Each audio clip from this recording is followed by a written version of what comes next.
یہ پرانی بات ہے، بہت پرانی بادشاہوں کے دور کی۔ ایران کا ایک بادشاہ ظالم بھی تھا، لالچی بھی۔ وہ بادشاہ بنا تو اس نے ملک میں ظلم کا بازار گرم کر دیا۔ لوٹ مار اور انتقام لینے میں بھی جت گیا۔ ملک کے حالات خراب ہو گئے، بازار سنسان ہو گئے، لوگ نقل مکانی کرنے لگے، کھیت اور کارخانے اجڑ گئے، اور ملک میں خشک سالی اور قحط پڑ گیا۔ لیکن بادشاہ کے کان پر جو تک نہ رنگی۔ بادشاہ کا عقل بھی تھا۔ وہ سمجھتا تھا کہ اس کا اقتدار اور اس کا اختیار کبھی زوال پذیر نہیں ہوگا۔ وہ دنیا میں اسی طرح عیش کرتا رہے گا۔ بادشاہوں کے مختلف مشغلوں میں شکار بھی شامل ہوتا ہے۔ وہ بادشاہ بھی شکار کے لیے جاتا تھا اور جنگل میں کئی ہفتوں تک شکار کھیلتا تھا۔ وہ معمول کے مطابق ایک بار شکار کے لیے گیا تو شکار کی دھن میں راستہ بھول گیا۔ اس کے محافظ، اس کا لشکر بادشاہ کو ڈھونڈتا ہوا کسی دوسری سمت نکل گیا، اور بادشاہ کا گھوڑا اسے جنگل کے کسی اندھیرے گوشے میں لے گیا۔ بادشاہ تھک چکا تھا، وہ سستانے کے لیے ایک درخت کے نیچے لیٹا تو اسے نیند آ گئی۔ بادشاہ نے نیند کے دوران اپنی سانس کو اکھڑتے ہوئے پایا۔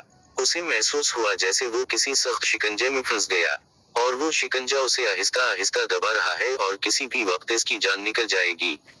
اس نے ہڑبڑا کر آنکھیں کھولیں، تو اس نے ایک انتہائی خوفناک منظر دیکھا۔ بادشاہ کو ایک بہت بڑے اژدہے نے جکڑ رکھا تھا۔ بادشاہ کے پورے جسم سے اژدہا لپٹا تھا، اور اژدہا پھن پھلا کر اس کے منہ کے قریب تھا۔ بادشاہ کے منہ پر اژدہے کی پھنکاروں کی پھوڑ پڑ رہی تھی، اور بادشاہ بار بار اژدہے کی پھنکاروں کو اپنے گالوں، اپنے ماتھے، اپنے ہونٹوں تک آتا ہوا محسوس کر رہا تھا۔ بادشاہ کی جان نکل گئی۔ وہ اپنا آخری وقت اپنے سامنے دیکھ رہا تھا۔ اژدہا ایک حد تک بادشاہ کے بدن سے لپٹا رہا۔ وہ بار بار اپنی زبان بادشاہ کے گالوں سے رگڑتا تھا، اور اس کے جسم کو اپنے شکنجے میں کسا ہوا تھا۔ شام کو اچانک اژدہے نے آسمان کی طرف دیکھا، گردن ہلائی، اپنے بل کھولے اور آہستہ آہستہ سرکتا ہوا جنگل میں غائب ہو گیا۔ بادشاہ سجدے میں گرا اور اللہ تعالیٰ کا لاکھ لاکھ شکر ادا کیا۔ بادشاہ کے ساتھی چند لمحے بعد اس کے پاس پہنچ گئے۔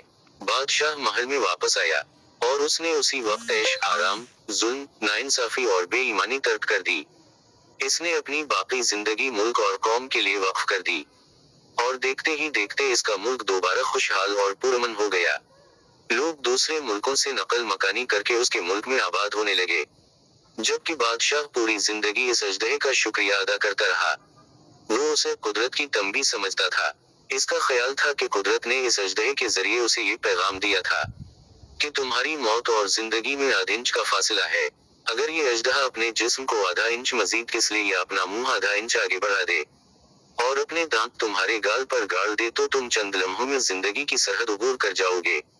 بادشاہ کا خیال تھا کہ اس اژدہے نے مجھے یہ پیغام دیا، یہ زندگی اور اقتدار اللہ تعالیٰ کی امانت ہے، اور اگر تم نے اس امانت کی قدر نہ کی تو اللہ تم پر مصیبتوں کے ایسے بے شمار اژدہے اتار دے گا، اور اس کے بعد تمہیں دنیا میں کسی جگہ پناہ نہیں ملے گی۔